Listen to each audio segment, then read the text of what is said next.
Kilmarnock against Hearts is a fixture with a history. They had glory days in the past, and they both fancy their chances of a cup run now. Paul Wright is the hit man for Killie, and Paul Ritchie's just one of the young guns at Hearts. In Brave against Hearts at Rugby Park, both teams look to be out of relegation trouble, and both will fancy themselves for a cup run. The match, like the Celtic Wraith one, a few tickets short of a full house. It's a fixture with an impressive history. Willie Waddle has gone mad. He's running onto the field. There is Willie Waddle. 1965 and Kilmarnock are crowned champions of Scotland, the last time they won a major honour. Ironically enough, robbing Hearts of the title on the last day of the season. 31 years on, and Hearts again stand on their way to glory, this time in the Cup. But if Paul Wright continues to score goals such as this, then it could all end in tears for the Tynecastle side, just as it did all those years ago. Wright is red hot after a chilly start to the term. Bit strange the start of the season I had, you know. I thought I was doing all right, but you're always judging goal scoring, and I wasn't doing it. But strikers get this, you get a wee run and make sure you're off. Everything hits the back of the net. Did you always feel that once you got one you would be off and running? Yeah, definitely. I thought we would, you know what I mean? But it's hard saying that at the time, but just maybe getting that wee break a lock in front of goals helps your confidence, and things have started to go well for me. In fairness to you, some of the goals we've seen in sports team this season haven't exactly been bits of luck. No, well, a couple of them I've said could have maybe hit some parts of the terrace, you know what I mean? But I say these things happen, and I was just fortunate to score a couple of goals, and they were on the television that night. I think that's a wee bit over-modest, if I can say that to you. No, not really. I just... Every goal's a great goal as far as a striker's concerned, no matter if it's 25 yards out or 2 yards out. Meanwhile, Alan Lawrence knows what it's like to play in and lose 2 cup finals. He was trying to get out of the first division. They're distant memories. These are things that you never want to repeat, and I think that's the things that we've been telling the young lads. They'll maybe never get another chance. I mean, we're going well, but if we get through against Kilmarnock, there can only be 4 Premier League teams left in the quarter-finals, and that gives everybody a chance. But as I say, Kilmarnock have had a good spell themselves. You have to give them credit for the result against Hibs at Easter Road, and we know it'll be very difficult. Paul Ritchie's third-round goal against Partick Thistle at Tynecastle set up tomorrow's Rugby Park thriller. And 31 years down the line, Killie against Hearts still reads like an epic showdown.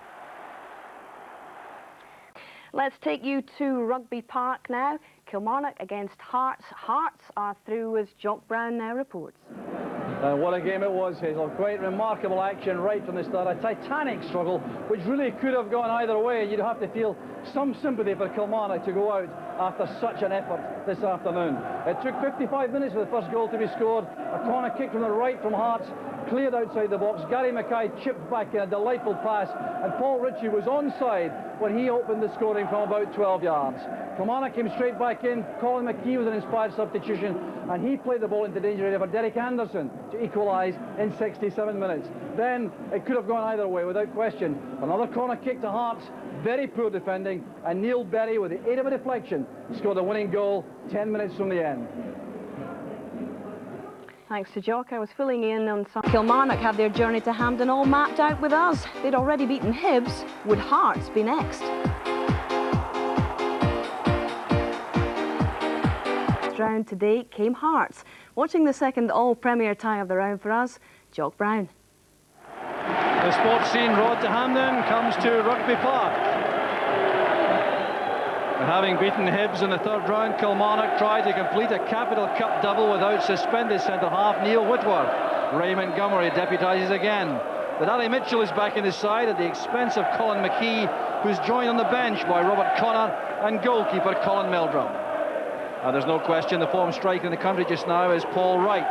10 goals in the last 11 matches, 7 in the last 7, and that's why Alec Totten paid a club record fee of £340,000 for his services last season from St Johnstone. Hearts have lost skipper Gary Locke and Italian defender Pasquale Bruno through suspension, and manager Jim Jeffries has also decided to leave young Alan McManus and John Robertson on the bench, bringing back Neil Berry and Alan Lawrence. Steve Fulton is fit again after missing the last 3 matches. And the upturn in Hearts' fortunes this season has coincided with the arrival of French goalkeeper Gilles Rousset at the end of October. He's had 7 shutouts in 18 matches, but his overall influence on the defence has been especially important to the Hearts' cause. The referee this afternoon is Glasgow solicitor Willie Young from Clarkston. Two of the form sides in the country just now set off for the prize of a quarter-final place in the Tennis Scottish Cup. A very enthusiastic crowd inside the stadium, not quite capacity, perhaps the result of the downpour which has arrived here at Kilmarnock in the last hour or so. Playing surface will cut up all right, and these opening stages will, as usual, be crucial.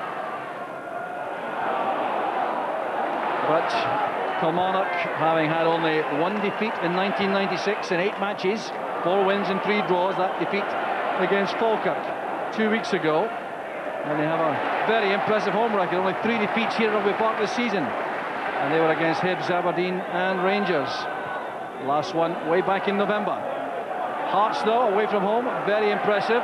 Only 2 defeats in the last 7 away games, and these were to Celtic and Hibs.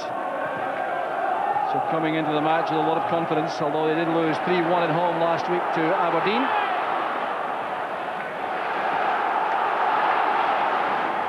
So the throw conceded by Gus MacPherson. Captaincy been taken over by Ray Montgomery this afternoon.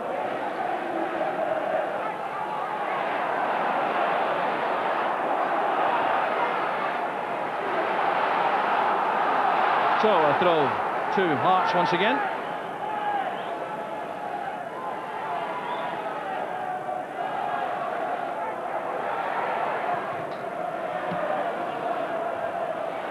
Poynton. Splendid attack from Hearts. It was simple but very effective. John Miller's contribution very important with a headed knockdown.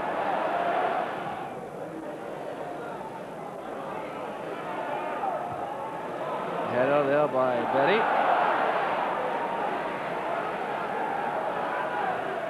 Anderson to Holt. And a very good impression in his first season at Rugby Park, Holt. Coming here via Celtic and Stoke City. MacPherson now to Mitchell. Being shown inside by Poynton. A chance undoubtedly there for Holt. He seemed unsure.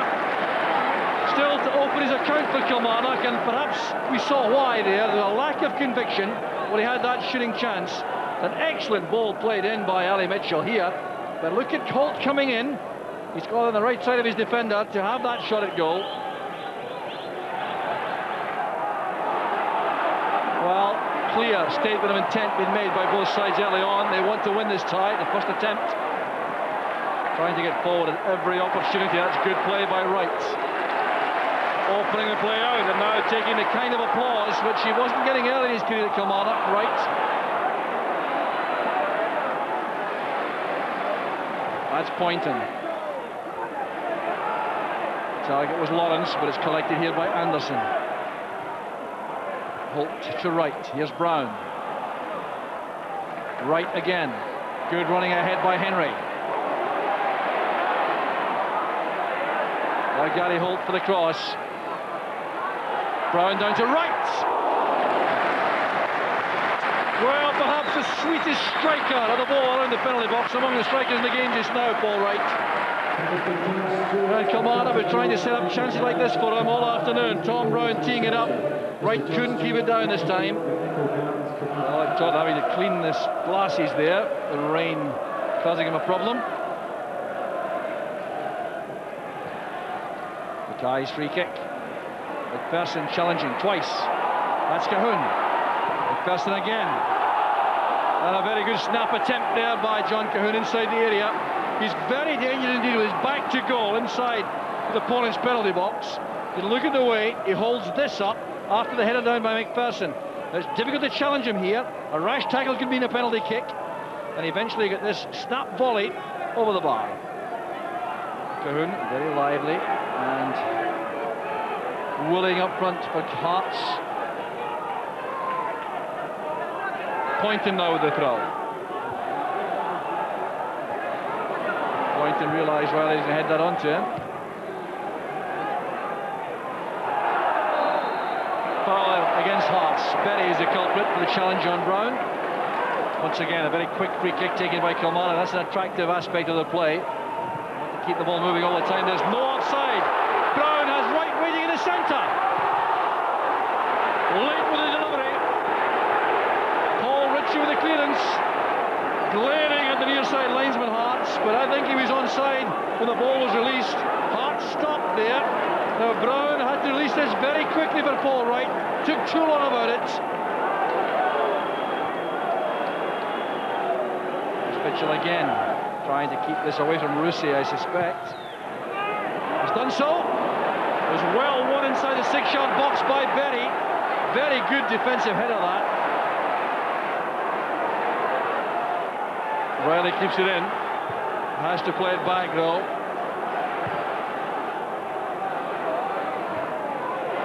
Header by Miller, picked up easily by Brown. Here's Miller again. Driving the ball against Paul Wright. Here's Russi. Well, Russi elected to stay in his goal line there for that last corner kick, forcing Neil Berry to make a clearing header from no more than 4 yards out. And I wonder the Hearts players are a bit concerned about the keeper's reluctance to come off the line for it. Here's Wright, a very neat turn. Well-driven cross. Johnston's pass asking a lot of John Cahoon.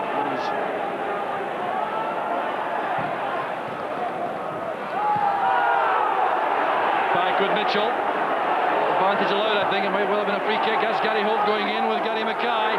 Breaks for Brown. This is Henry. Still John Henry. Mitchell calls to the ball on the near side. It's delivered by Reilly.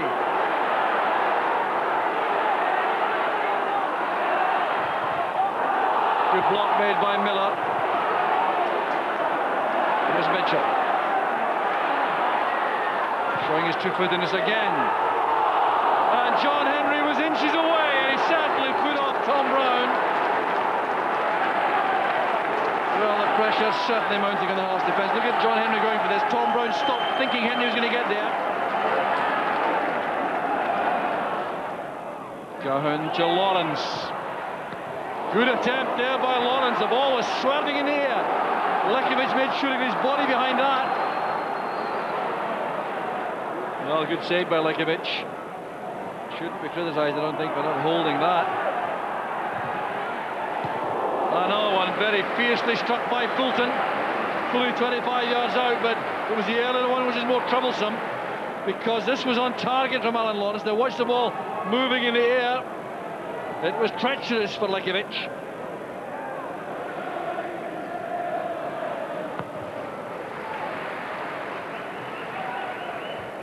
Headed on by Ritchie. There's Anderson. Ready to stop his time at the end of the first half. Mitchell plays it back here to MacPherson. Tom Brown's given that up. Gone for the goal kick to Hearts.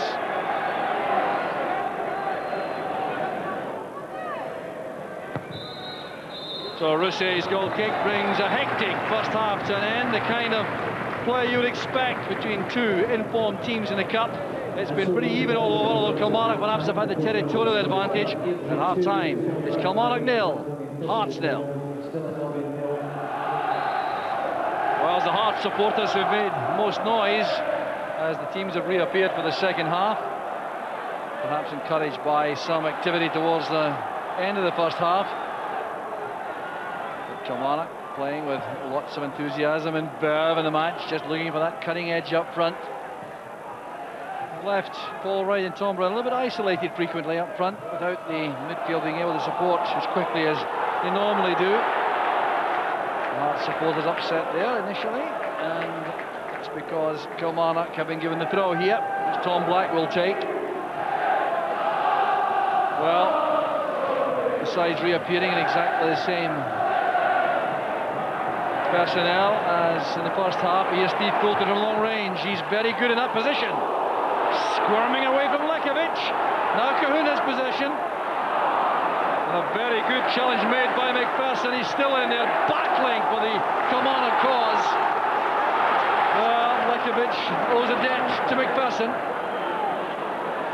Back now to Gary McKee for the cross. Met once again by that man MacPherson. Neatly out of trouble. Reilly Trying to sprint there to get that end of it. Oh, Lawrence, it's back now with Miller. That's closed down by Montgomery. It's a very fast start in the second half from Hearts.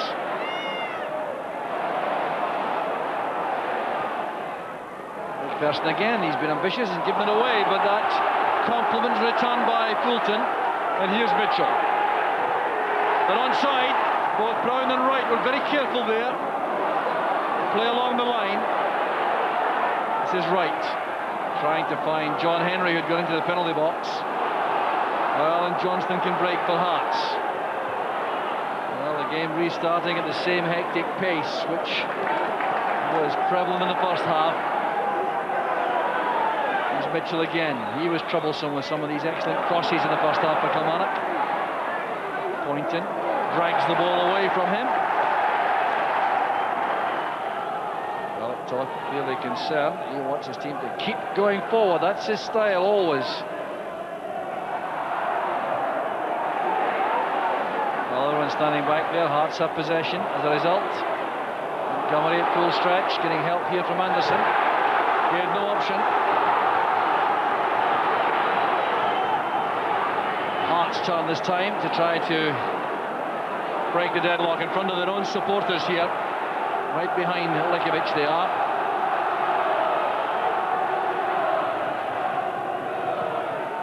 Ian Swinger, troublesome. Lekovic beats it away. It's MacPherson being hounded by two defenders. McKee sends it back. There's no offside. And Paul Ritchie has scored!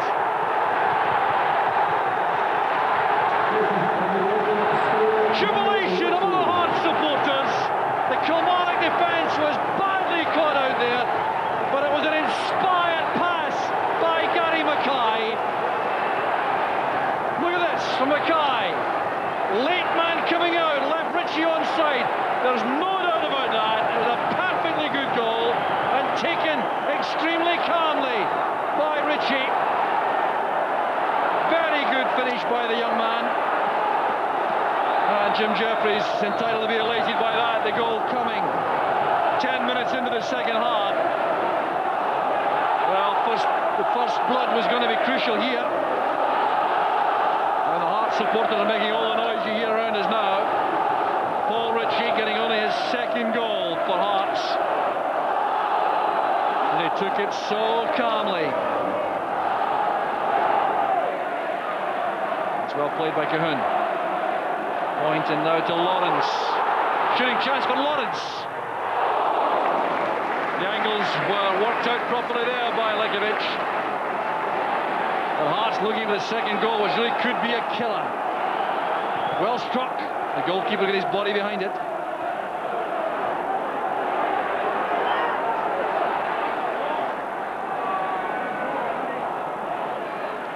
Holt to Reilly. That's a fine ball in. And Paul Wright had a chance. He wasn't quite tall enough. But full stretch there to reach this. It's a great ball in by Reilly, combining well with Holt. Look at Paul Wright here, under pressure from Poynton.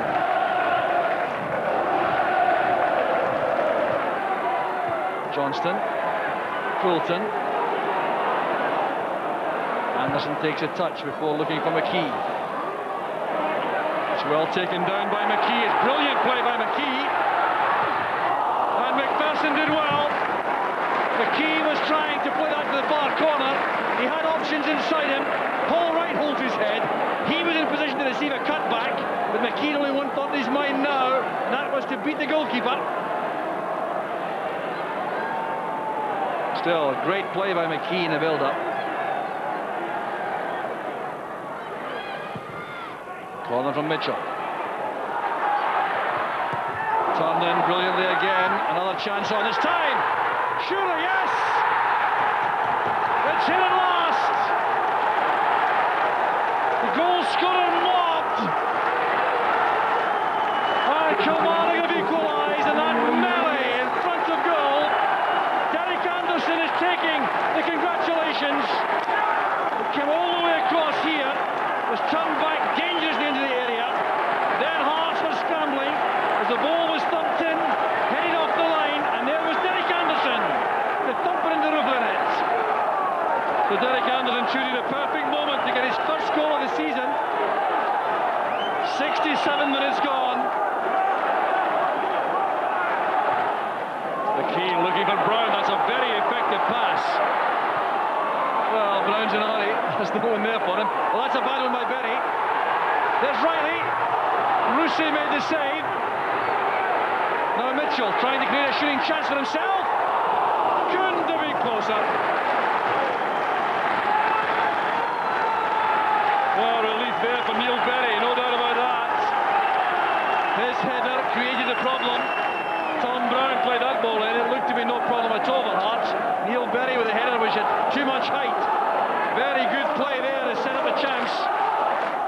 John Henry it was, and then Mitchell cut across the face of the penalty box to shoot that wide. Free kick to Hearts. Well by Reilly.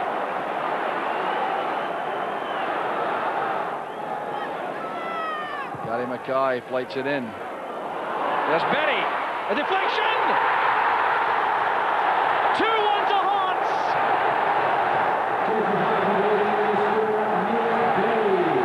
Neil Berry gives Hearts a precious lead.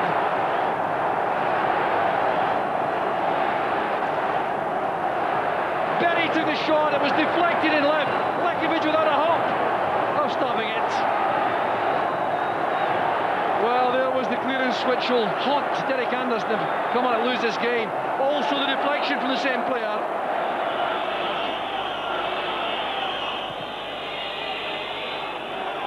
There's Fulton returning the ball, and Robertson is onside. Chance to tie it up. And the save was made by Lekovic.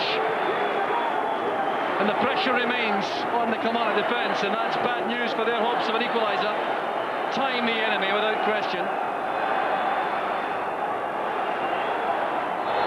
The final whistle goes. Hearts are into the quarter-final of the Tennis Scottish Cup. Neil Berry's winning goal takes them there.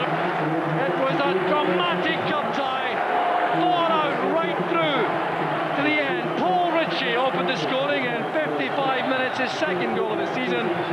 Then Derek Anderson brought Kilmarnock back with a fine opportunist goal inside the penalty box, but it was Neil Berry who cashed in and slacked defending 10 minutes from the end to win this titanic tie for Hearts. Jim Jeffries salutes the Hearts supporters. They're in the draw for the quarter-final, but it's very tough luck on Kilmarnock. It's Kilmarnock 1, Hearts 2.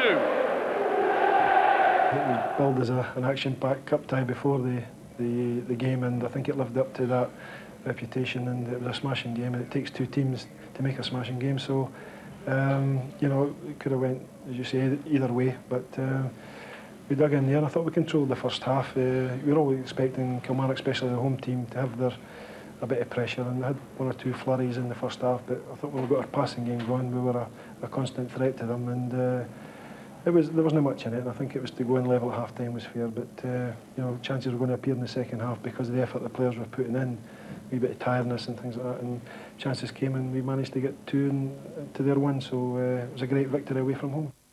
Yes, both Hearts and Killie, two form teams, and it was always going to be very tight. Yeah, I think that everyone expected that kind of game. I watched the match, and it looked as if there was not a lot of great football played, but there was certainly a lot of commitment, and both teams were fighting for every ball, and it was an amazing game. There was a lot of instinct in it. Now, Paul Ritchie seems to have a very nice habit for Hearts of saving his best for cup competition. It was his goal that put Partick Thistle out in the last round, and he started the ball rolling today. Yeah, he doesn't score many goals, but you know, that's two in the cup ties, and he's becoming a very important player for them. The ball's knocked away here from the corner, and Dave MacPherson just knocks it back. Now, this is a great ball played in, Gary McKee. The diagonal ball in there, Paul Ritchie, good control, slams it, and I think once again it went through the goalkeeper's legs. We've seen a few goals like that tonight. But the main thing is here is Gary McKee plays that ball in. Suspicion of offside. I'm sure a lot of the Kilmarnock fans complain about it, but look at that line along there. There's all the Hearts players on one side, on the left-hand side, and that's Ali Mitchell just playing everybody on side, so the goal was absolutely correct, and the linesman has got to take credit for giving that. Yep, and it was a beautiful ball over the top by Gary McKee. Superb. It's good control as well, and Lekovic just comes out to try and block it, and it's gone through his legs, no chance. Now, Neil Berry got the winner. Ironically, he wouldn't have been playing at all had Pasquale Bruno not been sent off last week. No, he wouldn't have been, but you know, what a vital role he's played today. The ball's whipped in by Gary McKee again, involved. Little touch on from Lawrence. Derek Anderson doesn't clear it, realises his mistake, tries desperately to block the challenge there, dives in and it just comes off him. Very unlucky, and the keeper has no chance once it spins off him and takes that bad bounce. So are Hearts equipped to make a real impression in this tournament now? I don't think there's any question. I think that Hearts are a formed team. They're getting good results, and you know, they can strengthen again. They've got Bruno to bring back in. Gary Locke wasn't playing today. Yeah. You know, Craig Levine, I don't know if he'll play this season, but Hearts are building a good squad of players, and I think they've got a chance of at least getting to semi-final, probably even final. Okay, well.